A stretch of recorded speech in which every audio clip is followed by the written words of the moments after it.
Israel comete crímenes de guerra, ocupa ilegalmente la tierra de los palestinos y les aplica políticas de apartheid. Israelek ez ditu betetzen Nazio Batuen erakundearen ebazpen gehienak, ezta nazioarteko auzitegien irizpenak ere. Sin embargo, la Unión Europea y el Estado español están mirando para otro lado e ignoran el derecho internacional mientras la violencia en Palestina aumenta. Genozidioa eta garbiketa etnikoa errealitate nabarmenak dira. Horregatik bat egiten dugu Israelgo estatuarekin mota guztietako harremanak hausteko mozioak onartu dituzten Nafarroako dozenako udalekin. Estos ayuntamientos navarros están en el lado correcto de la historia.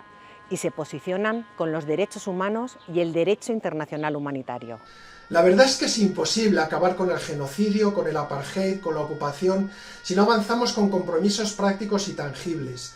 Nazioarteko justizia gortearen aginduak betetzeko, ezinbestekoa da Israelekin, eta okupazioaren eta genozidioaren konplize diren enpresa eta erakundeekin harreman guztiak haustea.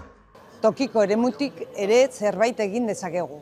Frustrazioa eta ezintasuna gainditzeko ekin. Apply pressure so that your local authority joins this initiative launched by Yalla Navarroa y se apruebe la moción para romper toda relación con Israel.